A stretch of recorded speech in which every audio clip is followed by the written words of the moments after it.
group from Italy. We would call them Måneskin, as they would say, or other times would say Måneskin. But a little bit of background about them. First of all, they were just nominated for a Grammy recently. I believe, could be speaking wrong, but I'm pretty sure they were nominated for a Grammy. Let's see. Yes, they were nominated for this year's Grammy for Best New Artist. Obviously, that's a huge deal, big accomplishment. A lot of people have been talking about them. They have an incredible buzz. They just put out this album, I want to say last week, maybe the week before. I don't know if this is their debut. No, it's not their debut, but it's definitely the most anticipated project that they've ever put out. A little background about them: they won Eurovision in 2022. For the Americans out there that do not know what Eurovision is, it is a singing, songwriting competition for all of Europe. The best participants from each country compete, and basically, I guess, American Idol style competition. But this one dates back a long time, and they were crowned in 2022 as the winners of Eurovision. And while that might sound like the craziest accomplishment, it is crazy. But if you really go back and look through the history of Eurovision, there haven't been a ton of acts that have actually done something significant since outside of winning, Eurovision. But they have definitely carried the torch from that and kept on running. I think a lot has to do with them, kind of having this full musical background before they even kind of hopped into it. They were very well polished. Their act was all, you could tell, very well put together. They knew exactly what they were doing. They're extremely tight as a band. They've been busking since they were like young kids in Rome for years and years and years. As you can see, they had albums out, songs out. So they're really polished when it came time to it. So I think they were most kind of prepared to continue this fame and notoriety that they got from Eurovision, and they definitely parlayed it into a very kind of impressive run as of right now, which has all culminated into being nominated for the best new artist at the Grammys. The only other band I can think of Eurovision that was huge would be ABBA, and we all know kind of about them. But Måneskin, however you want to say it, they are kind of in that classic rock tradition. When you think of rock band, they really try to kind of embody that. Think Rolling Stones, think the Beatles, think that classic kind of Led Zeppelin, whatever. You can kind of imagine that, and even their sound is definitely kind of more geared towards that more classic rock kind of sound and feel. Not necessarily, they're not genre bending. They're not alternative rock. They're not trying all these new crazy things. They are just kind of bringing back, or trying to bring back, that more classic rock feel. Their kind of run really reminds me of Greta Van Fleet, even though I think they musically are probably more original than Greta Van Fleet, who was constantly being accused of just being a kind of cheap imitation. And while I don't fully agree with that, you can definitely kind of see why people would feel that way. But yeah, let's just get right into the album called Rush.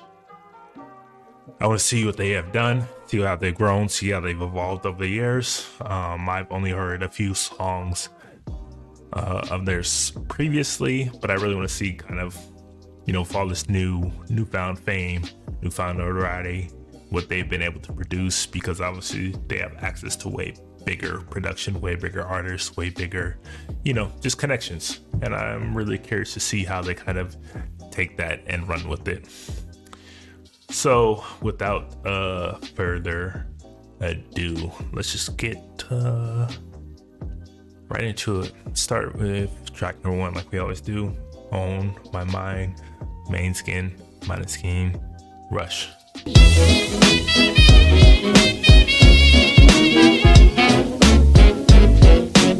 So, decent song, decent intro.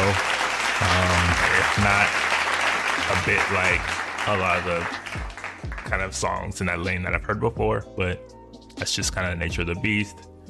When you're doing kind of a big mainstream project, nothing quite groundbreaking so far, but it was a decent little number, if not a bit repetitive, but I like the bass line on that. So let's go to Gossip. I think this is like one of their bigger songs at the moment, obviously featuring Tom Morello of Rage Against the Machine, my personal favorite guitarist and one of the best modern guitarists that you can think of. So I'm very interested to see kind of where this collaboration goes.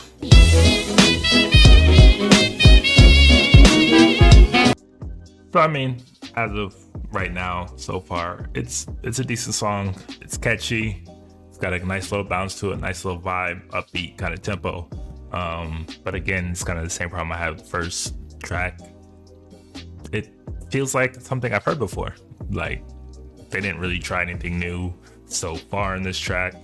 It's very cliche, but it's still good. But it's not like, wow, this is the next step forward for rock, or this is the next thing in rock so far for me.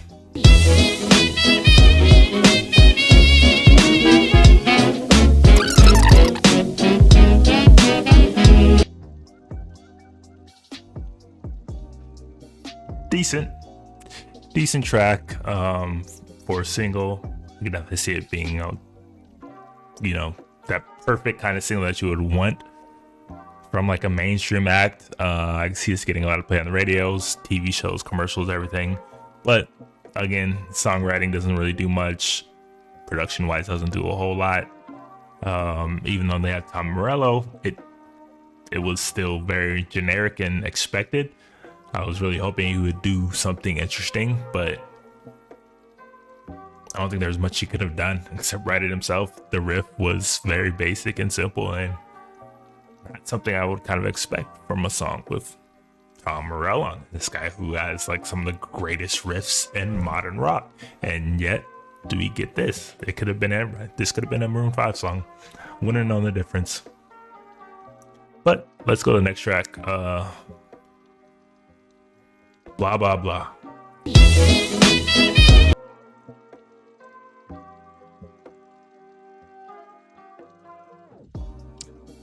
I mean, from that little short snippet, I thought this track's gonna be for me, but let's see. I was gonna say the instrumentation, it kind of gives me, early White Stripes kind of vibe to it, but I also don't want to disrespect White Stripes like this, like this, because the songwriting on this is absolutely just dog shit. I don't know, like, who approved that? Like, blah blah blah. Like, I just don't understand how this was like, oh yeah, this is a good choice to head with this. Now, it could also be absolutely genius, because I can see this getting played on a TikTok millions of times. I can definitely see this going viral on TikTok.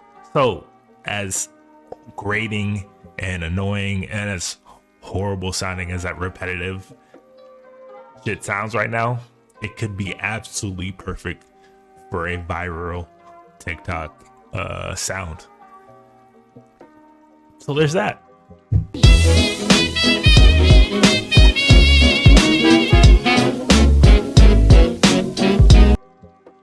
No, I can't do it. I can't finish this song. The song is absolutely terrible. Songwriting is horrible. Songwriting is dog shit. It's dog shit. That had to be one of the most annoying hooks, choruses, repetitive lines. Like, come on. This is it. This is, I mean, like I said,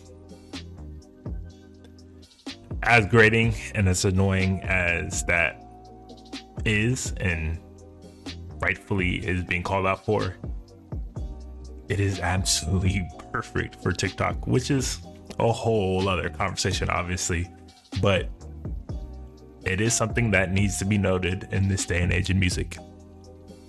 So take that for what it is, but blah blah blah is a no for me. Let's go next. Let's go to Gasoline, or yeah, let's go to Gasoline. Now, so far, I'm liking this production the most. I'm liking this driving drum beat. I'm liking the hard, aggressive guitar so far. I'm liking this so far. This is okay.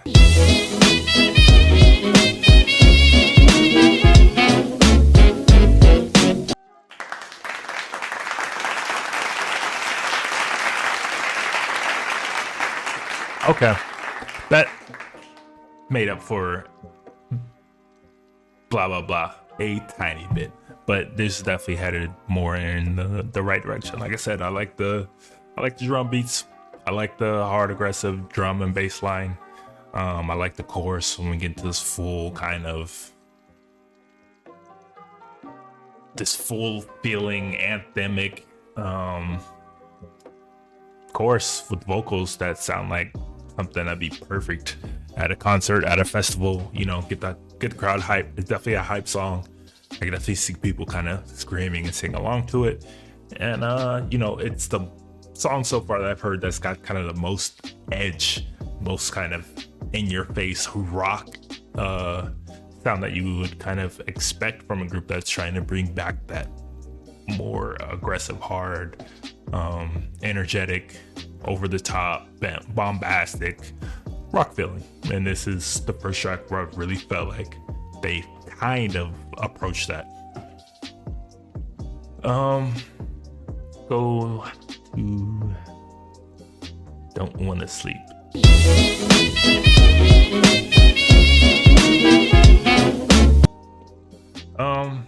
It's okay so far, but it certainly has a familiar feeling progression to the last song that we heard.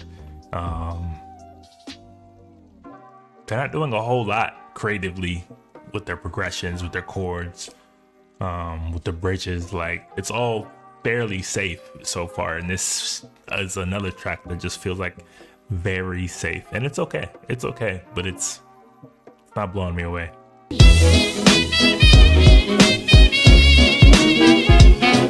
Derivative. Like I said, it all feels very familiar, very well tread before, early 2000s kind of radio rock. Also sounds like the song we kind of heard before. It's decent, it's fine, but it's also like a song I can tell I would get very tired of hearing very quickly. Just okay, which is an overall feeling I'm getting so far. But let's go to another track. Let's go to Cool Kids.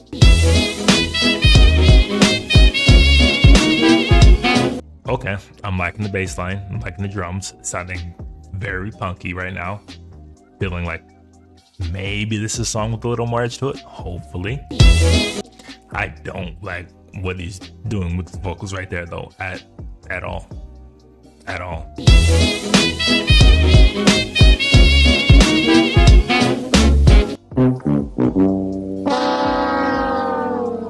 Oh man, something that started out so promising. I was liking the bass, I was liking the drums, I was kind of liking what they were doing instrumental wise, and then he started singing. And then the lyrics kicked into me, and the songwriting on this song is horrible. This is terrible. That songwriting is terrible. I don't like what he's doing with his voice, with his vocals. He's doing some weird kind of imitation UK punk. Like, I don't understand what was the direction with that. This is just for a second I thought that we were heading into a more positive direction, but that was shitty. Let's go to Mark Chapman. If it's about who I think it's about Mark David Chapman, the infamous, notorious killer of the Beatles' John Lennon. So yeah, they named their song Mark Chapman. So let's see what this is about.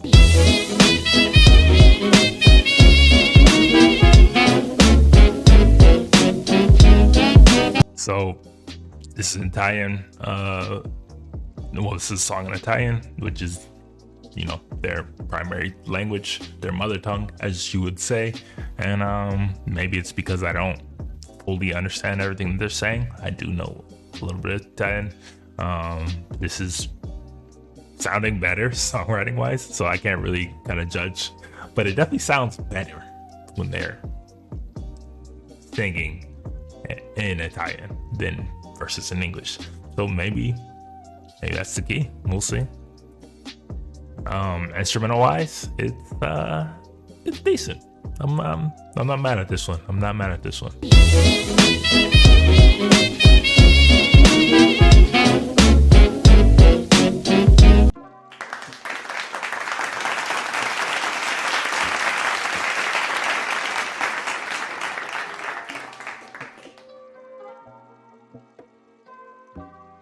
I don't know what it is. Maybe it's, like I said, maybe it's because it's in Italian.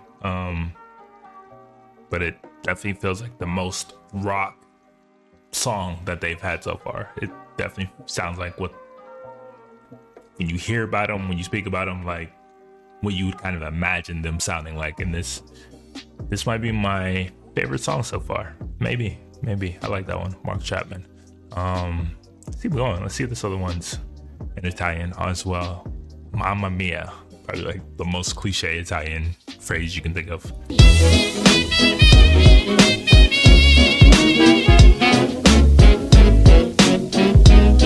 Don't hate it. It was decent. If again, not a bit generic, but decent. Still, the songwriting is by far, I think, the weakest part of this group so far, and that is yet another track that puts that on full display. But let's wind it down. Let's just do the last two. Let's go to Supermodel.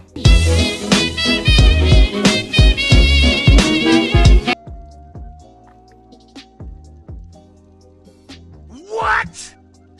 So that's Team Spirit, right? I'm not bugging on that. It's 1000% Team Spirit.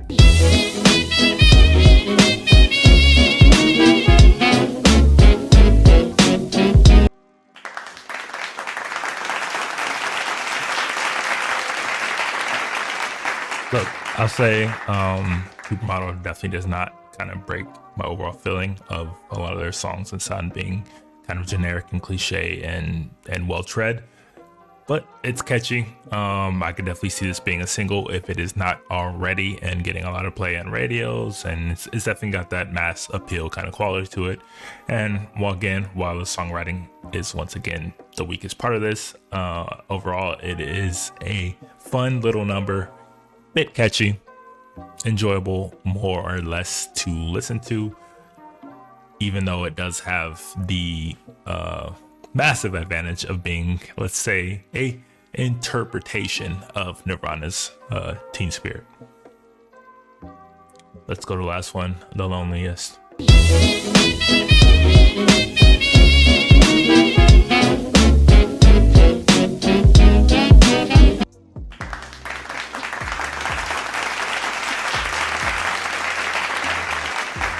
That was a decent little rock ballad, kind of slow outro.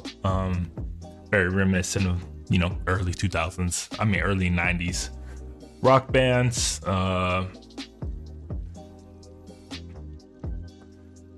Yeah, I guess that is Rush by Måneskin, however you want to say it. And overall, like I've kind of been saying this whole like listening session, is that